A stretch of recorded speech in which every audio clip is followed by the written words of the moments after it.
ಬೇಗನೆ ಹೋಗಿ ಬರ್ತೇವೆ. ಇವಾಗ 1 ಗಂಟೆ ಆಯಿತು. ಹತ್ತಿರದಲ್ಲೇ ಇರುವ ಕಾರಣ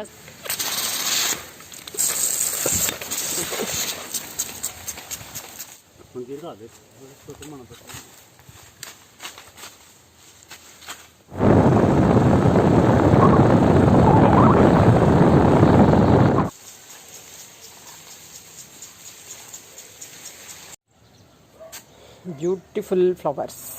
ಮಳೆ ಬಂದರೆ ವಿತಾ ಫ್ಯಾಮಿಲಿಗೆ ನಿಮಗೆಲ್ಲರಿಗೂ ಸ್ವಾಗತ. ಫ್ರೆಂಡ್ಸ್, ಇವಾಗ ಈವ್ನಿಂಗ್ ಇದ್ದು ಟೀ ಆಗಿ ಈಗ ತೋಟಕ್ಕೆ ಬಂದಿದ್ದೇವೆ. ಸ್ವಲ್ಪ ಹುಲ್ಲು ತಗೊಂಡು ಹೋಗೋಣ ಅಂತೇಳಿ ನಾನು ಮತ್ತು ಜಾನ್ ತೋಟಕ್ಕೆ ಬಂದಿದ್ದೇವೆ.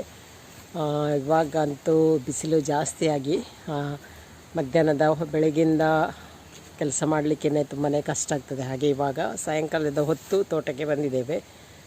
ಸ್ವಲ್ಪ ಹುಲ್ಲನ್ನು ತಗೊಂಡು ಹೋಗೋದು ಇವಾಗ. ಹಾಗೆಯೇ ಫ್ರೆಂಡ್ಸ್, ಯಾರು ನನ್ನ ಚಾನಲನ್ನು ಇನ್ನೂ ಸಬ್ಸ್ಕ್ರೈಬ್ ಮಾಡದೆ ನನ್ನ ವೀಡಿಯೋಸನ್ನು ನೋಡ್ತಾ ಇದ್ದರೆ ಪ್ಲೀಸ್ ನನ್ನ ಚಾನಲ್ಗೆ ಸಬ್ಸ್ಕ್ರೈಬ್ ಮಾಡಿ, ಸಪೋರ್ಟ್ ಮಾಡಿ. ಹಾಗೆ ಇವತ್ತಿನ ವೀಡಿಯೋವನ್ನು ಸ್ಟಾರ್ಟ್ ಮಾಡೋಣ. ಇವಾಗ ಮೊದಲಿಗೆ ಹುಲ್ಲನ್ನೆಲ್ಲ ಕೊಯ್ದು ಗೋಣಿಯಲ್ಲಿ ತುಂಬಿಸಿ ರೆಡಿ ಮಾಡ್ತೇನೆ. ಆಮೇಲೆ ಮನೆಗೆ ಹೋಗೋದು.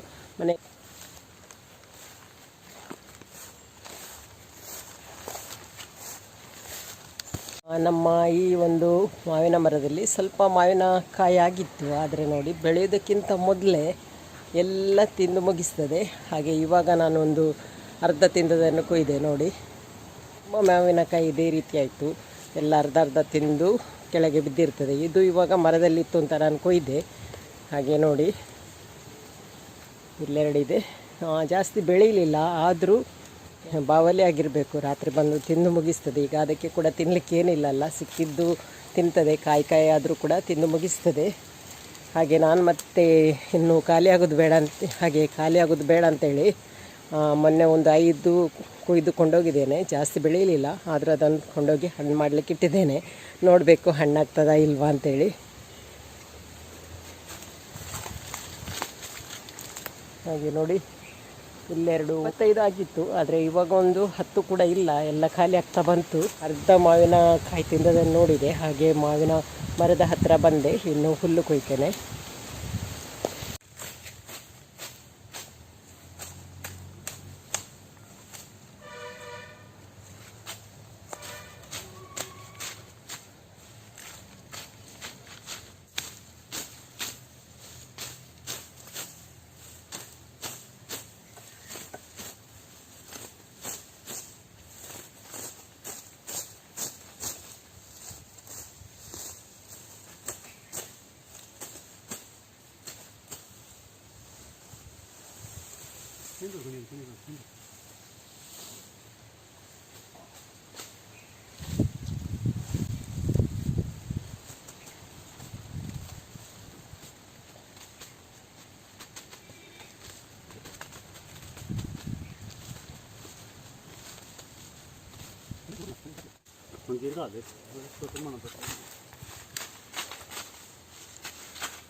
ಹುಲ್ಲು ಕೊಯ್ದಾಯಿತು. ಇವಾಗ ಕಟ್ತಾ ಇದ್ದಾರೆ.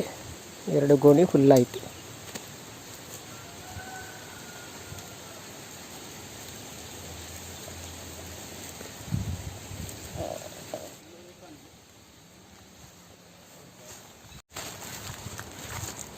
ಇವಾಗ ಹುಲ್ಲಾಯಿತು.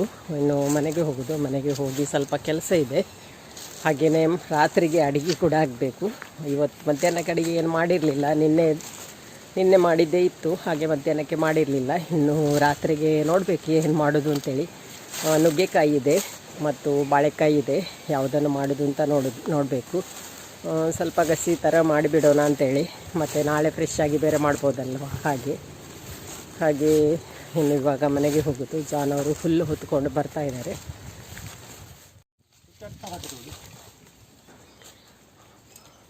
ಸ್ವಲ್ಪ ಮಾವಿನಕಾಯಿ ಇದೆ, ಅದನ್ನು ಕೊಯ್ಲಿಕ್ಕೆ ಮೇಲೆ ಹತ್ತಾ ಇದ್ದಾರೆ.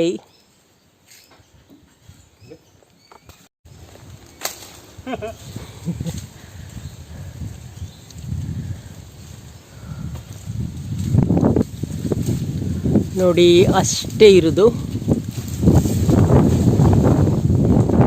ಇವಾಗ ಕೊಯ್ಯದಿದ್ರೆ ನಾಳೆ ಬೆಳಿಗ್ಗೆ ಆಗೋ ಎಲ್ಲ ಖಾಲಿ ಆಗ್ತದೆ. ಗಾಳಿ ನೋಡಿ ಎಷ್ಟು ಜೋರಾಗಿ ಬೀಸ್ತಾ ಇದೆ. ಇವತ್ತು ತುಂಬನೇ ಜೋರು ಗಾಳಿ ಇದೆ.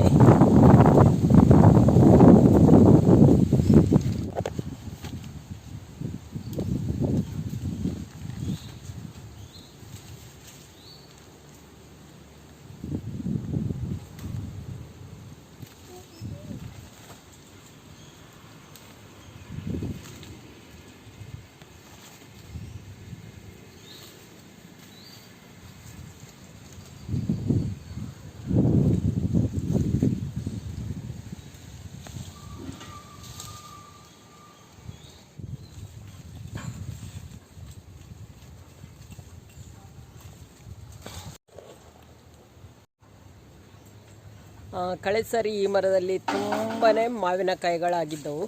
ಈ ಸಾರಿ ಸ್ವಲ್ಪ ಒಂದು ಗೆಲ್ಲಲ್ಲಿ ಮಾತ್ರ ಆಗಿದೆ. ಅದರಲ್ಲಿ ಕೂಡ ಸ್ವಲ್ಪ ಖಾಲಿ ಆಯಿತು, ಬಾವಲಿ ಎಲ್ಲ ತಿಂದು ಖಾಲಿ ಆಗ್ತಾ ಬಂತು. ಹಾಗೆ ಇವಾಗ ಒಂದು 10-15 ಸಿಗ್ಬೋದು. ಅದನ್ನು ಇವಾಗ ಕೊಯ್ತಾ ಇದ್ದಾರೆ.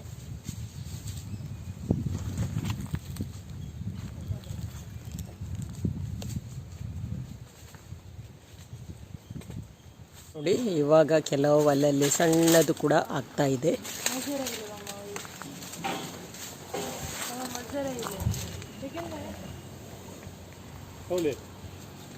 ನೋಡಿ, ಕೆಳಗಡೆ ಮನ್ವಿತಾ ಬ್ಯಾಗ್ ಇಟ್ಕೊಳ್ಲಿಕ್ಕೆ ನಿಂತಿದ್ದಾಳೆ.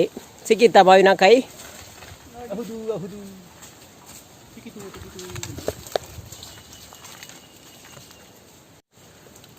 ಆಯ್ತಾ ಕೊಯ್ದು?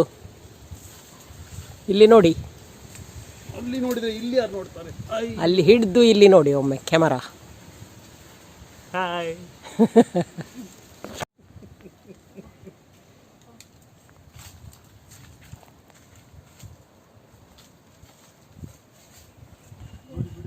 ಮಾವಿನಕಾಯಿ ಸಿಕ್ಕಿತ್ತು.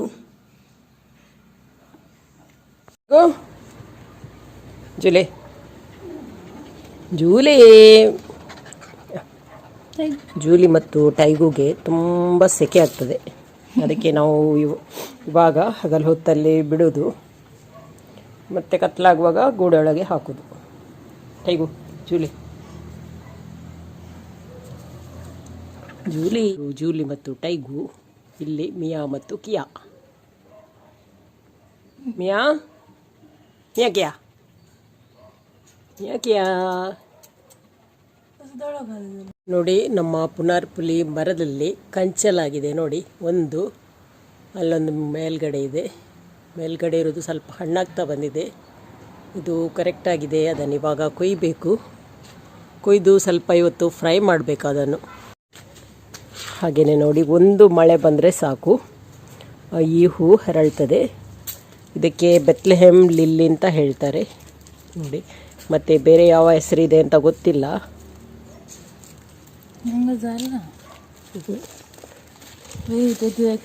ನೋಡಿ, ಇದು ಒಂದು ನಾನು ಈ ಗೋಣಿ ಚೀಲವನ್ನು ಈ ಕಡೆ ತರುವಾಗ ಕಟ್ಟದ್ದು. ಅದು ಒಳಗಡೆ ಇತ್ತು, ಇದರೊಳಗಡೆ ಇತ್ತು ತರಕಾರಿ ಗಿಡದೊಳಗೆ. ಹಾಗೆ ಅದು ಕಟ್ಟಾಯಿತು. ಹಾಗೆ ಇನ್ನೊಂದು ಇಲ್ಲಿ ಮೊಗ್ಗು ಬರ್ತಾ ಇದೆ ನೋಡಿ. ಒಂದು ಮಳೆ ಬಂದರೆ ಸಾಕು. ಮನ್ವಿತಾ ಹೇಳ್ತಾಳೆ ಕೊರೋನಾ ಅಂತೆ. ತುಂಬಾ ಚೆನ್ನಾಗಿದೆ ಹೂ ನೋಡಿ. Beautiful flowers. ಮಳೆ ಬಂದರೆ ಸಾಕು, ಒಂದು ಮಳೆ ನೀರಿಗೇನೆ ಹೂ ಬಿಡ್ತದೆ ನೋಡಿ. ನೋಡಿ, ಅಲ್ಲಿರುವುದು ಅದು ಆ್ಯಕ್ಚುಲಿ ಮಳೆಗಾಲದ ನಂತರ ನಾನು ಅದನ್ನು ಆ ಕಡೆ ಇಟ್ಟಿದ್ದೆ. ಇವಾಗ ಹೂ ಬಂದದ್ದು ನೋಡಿ ನಾನು ಈ ಕಡೆ ಅಂಗಳದಲ್ಲಿ ತಂದಿಟ್ಟಿದ್ದೇನೆ. ತುಂಬಾ ಖುಷಿ ಆಗ್ತದೆ ನೋಡಲಿಕ್ಕೆ.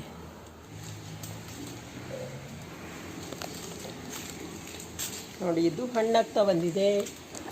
ಇದೊಂದು ಚೆನ್ನಾಗಿದೆ. ನೋಡಿ, ಎರಡಕ್ಕೂ ಇದೆ. ಪುನಾರ್ಪುಳಿ ಮರದಲ್ಲಿ ಕಂಚಲ. ಹಾಗೆ ಇವಾಗ ಈವ್ನಿಂಗಿಗೆ ನಾನು ಬಾಳೆಕಾಯಿ ಇದೆ, ಬಾಳೆಕಾಯಿಯ ಒಂದು ಪಲ್ಯ ಮಾಡ್ತೇನೆ.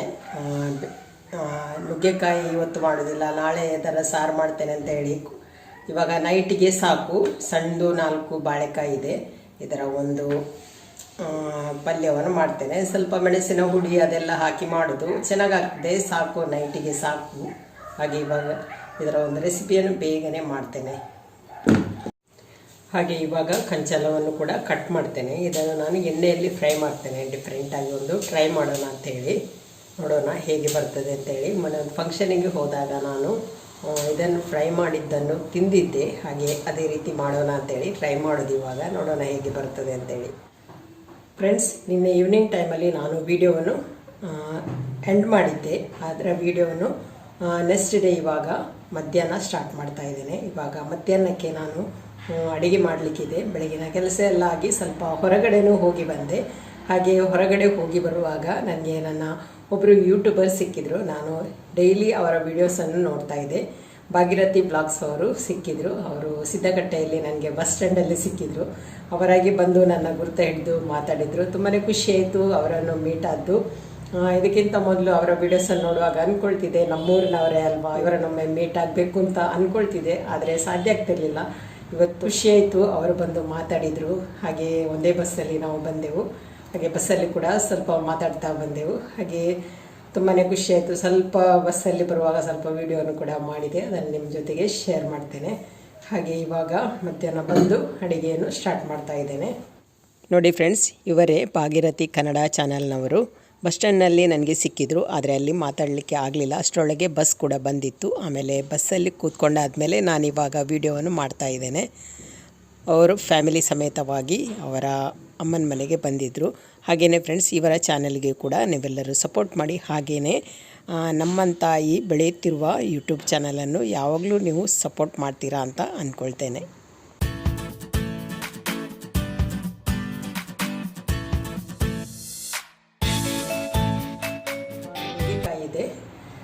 ಈ ನುಗ್ಗೆಕಾಯಿಗೆ ಸೌತೆಕಾಯಿ ಹಾಕಿ ನಾನು ಸಾರು ಮಾಡ್ತಾ ಇದ್ದೇನೆ. 2 ಸಣ್ಣ ಸಣ್ಣ ಸೌತೆ ಇದೆ, ಇದನ್ನು ಕಟ್ ಮಾಡಿ ಜೊತೆಗೆ ಹಾಕಿ ನಾನು ಸಾರು ಮಾಡ್ತೇನೆ. ಇದರ ಸಿಪ್ಪೆಯನ್ನು ತೆಗೆದು ಇವಾಗ ಎಲ್ಲವನ್ನು ಕಟ್ ಮಾಡಿ ಬೇಯಿಸ್ಲಿಕ್ಕೆ ಇಡ್ತೇನೆ. ಇವಾಗ ಸೌತೆಕಾಯಿಯನ್ನು ಸಿಪ್ಪೆ ತೆಗೆದು ಕಟ್ ಮಾಡಿ ತಗೊಂಡಿದ್ದೇನೆ. ಇವಾಗ ಇದನ್ನು ಬೇಯಿಸ್ಲಿಕ್ಕೆ ಇಡ್ತೇನೆ. ಸೌತೆಕಾಯಿ ಸ್ವಲ್ಪ ಬೆಂದಾದ್ಮೇಲೆ ನಾನು ನುಗ್ಗೆಕಾಯಿಯನ್ನು ಹಾಕ್ತೇನೆ. ನುಗ್ಗೆಕಾಯಿ ಬೇಗನೆ ಬೇಯ್ತದಲ್ವ, ಹಾಗೆ ಇದನ್ನು ಸ್ವಲ್ಪ ಲೇಟಾಗಿ ಹಾಕ್ತೇನೆ. ಇವಾಗ ಇದನ್ನು ಬೇಯಿಸ್ಲಿಕ್ಕೆ ಇಡ್ತೇನೆ. ಇವಾಗ ಈ ನುಗ್ಗೆಕಾಯಿಯ ನಾರನ್ನೆಲ್ಲ ತೆಗೆದು ಇದನ್ನು ಕಟ್ ಮಾಡಿ ರೆಡಿ ಮಾಡ್ತೇನೆ. ಅಷ್ಟೊತ್ತಾಗುವಾಗ ಸೌತೆಕಾಯಿ ಕೂಡ ಸ್ವಲ್ಪ ಬೇಯ್ತದೆ, ಆಮೇಲೆ ಇದನ್ನು ಹಾಕೋದು. ಇವಾಗ ನುಗ್ಗೆಕಾಯಿನೆಲ್ಲ ಅದರ ನಾರು ತೆಗೆದು ಕಟ್ ಮಾಡಿ ಆಯಿತು. ಈಗ ಮಸಾಲವನ್ನು ರೆಡಿ ಮಾಡಿ ಗ್ರೈಂಡ್ ಮಾಡಿ ತೊಗೊಳ್ತೇನೆ. ಮತ್ತು ಲೇಟ್ ಮಾಡಿದರೆ ಒಂದು ವೇಳೆ ಕರೆಂಟ್ ಹೋದರೆ ಕಷ್ಟ ಅಲ್ವಾ, ಹಾಗೆ ಬೇಗನೆ ಒಂದು ಮಸಾಲವನ್ನು ಗ್ರೈಂಡ್ ಮಾಡ್ತೇನೆ. ಹಾಗೆಯೇ ಇವಾಗ ಮಧ್ಯಾಹ್ನಕ್ಕೆ ಪದಾರ್ಥ ಕೂಡ ರೆಡಿ ಆಯಿತು. ಸೌತೆಕಾಯಿ ಹಾಗೂ ನುಗ್ಗೆಕಾಯಿ ಹಾಕಿ ಪದಾರ್ಥ ರೆಡಿ ಆಯಿತು. ಬೇಗನೆ ಮಾಡಿದೆ, ಯಾಕೆಂದರೆ ಇವಾಗ ಮಧ್ಯಾಹ್ನ ಒಂದು ಮನೆ ಇನಾಗ್ರೇಷನ್ ಫಂಕ್ಷನಿಗೆ ಹೋಗಲಿಕ್ಕಿದೆ. ನಮ್ಮನೆ ಹತ್ತಿರನೇ, ಹಾಗೆ ಇವಾಗ ಹೋಗಿ ಬರಬೇಕು. ಇವಾಗ ನಾನು ಮತ್ತು ಜಾನ್ ಮನೆ ಗೃಹ ಪ್ರವೇಶಕ್ಕೆ ಹೋಗಿ ಬರ್ತೇವೆ. ಮನ್ವಿತಾ ಹಾಗೂ ಅತ್ತೆ ಇಲ್ಲಿರ್ತಾರೆ. ಹಾಗೆ ಪದಾರ್ಥ ರೆಡಿ ಆಯಿತು. ಇವಾಗ ಇನ್ನು ನಾವು ಹೊರಡ್ತೇವೆ. ನಾನು ಮತ್ತು ಜಾನ್ ಇವಾಗ ಗೃಹ ಪ್ರವೇಶಕ್ಕೆ ಹೋಗಲಿಕ್ಕೆ ರೆಡಿಯಾಗಿದ್ದೇವೆ. ಬೇಗನೆ ಹೋಗಿ ಬರ್ತೇವೆ. ಇವಾಗ 1 ಗಂಟೆ ಆಯಿತು. ಹತ್ತಿರದಲ್ಲೇ ಇರುವ ಕಾರಣ ಸ್ವಲ್ಪ ಲೇಟಾಗಿ ಹೊರಟಿದ್ದೇವೆ. ಹೋಗಿ ಬಂದ ಮೇಲೆ ಸಿಗ್ತೇನೆ.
ನಾನಿವಾಗ ತೋಟಕ್ಕೆ ಸ್ಪ್ರಿಂಕ್ಲರ್ ಚೇಂಜ್ ಮಾಡಲಿಕ್ಕೆ ಬಂದಿದ್ದೇನೆ.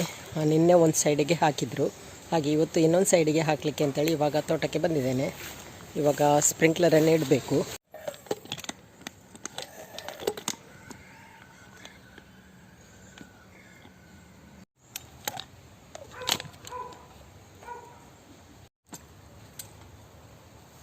ಇವಾಗ ಎಲ್ಲ ಸ್ಪ್ರಿಂಕ್ಲರನ್ನು ಇಟ್ಟಾಯಿತು. ಹಾಗೆ ಇನ್ನು ಪಂಪನ್ನು ಚಾಲು ಮಾಡ್ತೇನೆ.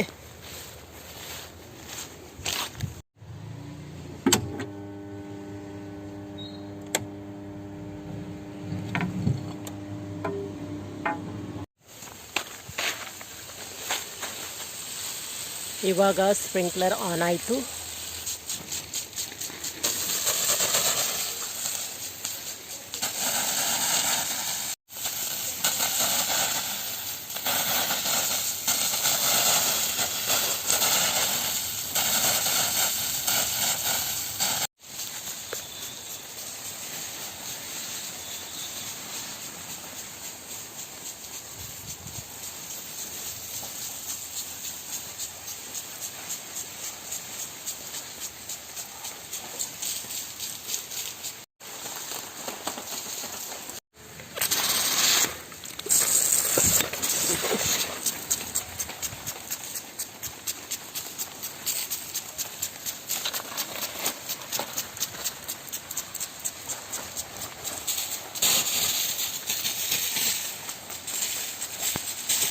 ಸ್ಪ್ರಿಂಕ್ಲರನ್ನೆಲ್ಲ ಚೇಂಜ್ ಮಾಡಿ ಆನ್ ಮಾಡಿ ಆಯಿತು, ಇನ್ನು ಮನೆಗೆ ಹೋಗೋದು.